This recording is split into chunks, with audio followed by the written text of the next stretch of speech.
여러분 안녕하십니까? 이번 시간에는 미합 중국 트럼프 대통령이 꺼내든 북한에 대한 카드, 그 카드가 어떤 카드인지 말씀을 해드리겠습니다. 지금 대한민국 한반도는 북한 김정은의 무모한 도발로 경랑의 시대를 맞고 있습니다. 점점점 김정은의 도발은 수가 더 높아질 것이며 향후에 ICBM, SLBM, 나아가서는 핵실험까지 할 기세입니다. 여기에 도널드 트럼프 대통령이 근래에 김정은이를 압박할 수 있는 최고의 카드를 꺼내 들었다는 소식을 전해드리겠습니다. 그 소식은 다름 아닌 인권입니다.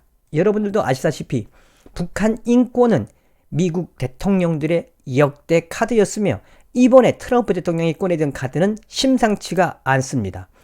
11월 8일 미국의 소리 방송은 트럼프 대통령이 공산주의 희생자 기념일을 맞아 탈북자들을 만났고 북한은 지구상에 남은 5개 공산주의 체제 중 하나라고 밝혔습니다. 도널드 트럼프 대통령이 공산주의 희생자를 위한 국가 기념일을 맞아 탈북자를 백악관에 초청했으며 북한은 전 세계에 몇 남지 않은 공산주의 국가로 알려진 가운데 국제사회는 공산주의로 인한 북한의 인권 유린 상황에 우려의 목소리를 높이고 있다고 전했습니다. 트럼프 대통령이 공산주의 희생자 기념날에 이야기한 이 핵심 부분은 바로 무엇이냐? 이 공산주의 국가 중에 5개 나라가 남았는데 그 나라 중에 하나는 이제 북한이다. 이 북한을 정저준을 했는데 이 공산주의 희생자 기념일을 맞아 탈북민들을 초청한 트럼프 대통령의 이야기는, 메시지는 한마디로 이 어떤 부분들에 대해서 우리가 공산주의와 싸워야 하는지 트럼프 대통령의 그 발톱을 볼 수 있는 계기라 하겠습니다. 미 백악관이 밝힌 공산주의 피해자를 위한 국가기념일 대통령 메시지 2019는 트럼프 대통령의 메시지에서 트럼프 대통령은 공산주의 희생자를 위한 이 국가기념일에 우리는 공산주의 억압의 결과로 희생된 1억 명 이상의 사람들을 기억한다며 오늘 우리는 민주주의 핵심 결의, 즉 자유, 정의, 모든 인류의 가치에 대한 깊은 존중의 바탕을 둔 평화와 번영의 미래를 모든 사람들에게 보장할 것을 약속한다며 나아가서 트럼프 대통령은 현재 우리가 기념하고 있는 이 공산주의 이 피해를 위한 이 기념일 행사가 단순한 우리의 행사가 아니라 자유의 불꽃이 전 세계에 불타오르길 희망하는 우리 미합 중국과 자유를 희망하는 사람들의 모든 사람들의 외침이다 라고 밝혔으며 트럼프 대통령은 공산주의 희생자를 위한 올해의 기념일은 1989년 11월 9일 베를린 장벽 붕괴 30년과 일치한다며 민주주의를 바라는 남녀들이 로널드 레이건 대통령의 강력한 그 메시지에 이 서독과 동독의 장벽을 허물었던 날과 비롯되는 공산주의 피해자를 위한 국가 기념일의 이 메시지는 매우 중요하다고 트럼프 대통령이 밝혔습니다. 나아가 트럼프 대통령은 공산주의 국가들과 또 우리 자유민주주의의 진영의 싸움은 한마디로 우리 스스로가 더 결심을 단단히 해야 되는 싸움이라며 우리는 모두 힘을 합쳐 공산주의의 악에서 해방될 미래를 건설할 수 있다고 트럼프 대통령은 강조했습니다. 공산주의 희생자 기념의 날을 맞아 탈북민을 불러서 공산주의에 대한 메시지를 보낸 트럼프 대통령의 메시지는 의미하는 바가 상당히 크다고 하겠습니다. 나아가 트럼프 대통령은 이 북한의 인권에 한해서는 올해 유독 그 발톱을 감추면서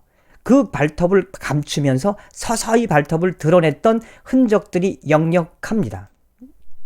미국의 소리 방송은 11월 9일 탈북민들 올해만 7차례 이상 만났으며 트럼프 대통령이 백악관을 방문을 해서 한 탈북민들이 북한 인권 개선 위한 역할이 매우 중요하다고 밝혔습니다.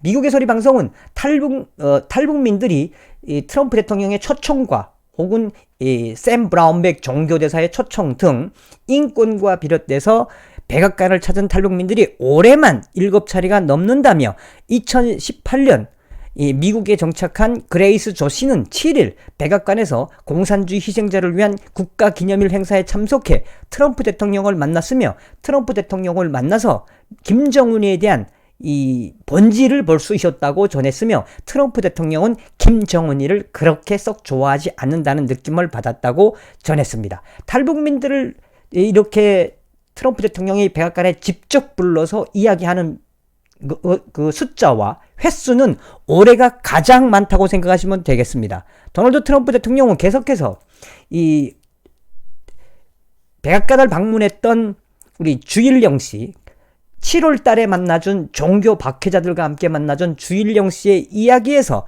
북한 기독교 집안 출신인 주일영 씨가 백악관에서 트럼프 대통령께 북한에서 지금 벌어지고 있는 종교인 탄압에 대해서 이야기를 하고 자기 삼촌이 기독교인이라는 이유 때문에 처형당했다는 그 이야기를 듣고 트럼프 대통령은 무슨 이야기인지 잘 안다며 북한 정권의 박해의 실태에 대해서 우리 미합 중국은 굉장히 깊게 생각하고 있다. 다시 말하면 북한 김정은 정권의 종교 박해에 대해서는 우리 이미 다 알고 있다. 앞으로 향후 조치를 취하겠다라는 이야기로 강조했습니다.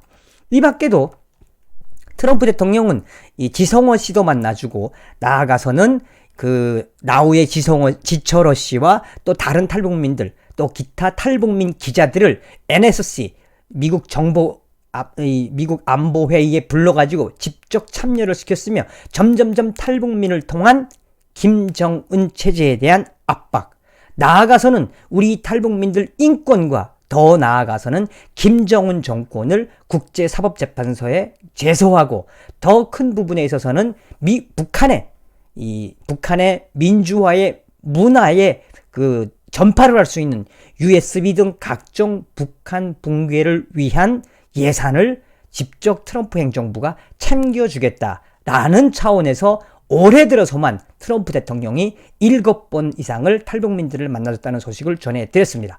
오늘은 탈북민들을 만나서 북한 인권에 대한, 김정은에 대한 인권 압박에 대한 카드를 꺼내든 도널드 트럼프 대통령의 이야기를 전해드렸습니다. 여러분, 다음 시간에 뵙겠습니다. 멸공! 감사합니다.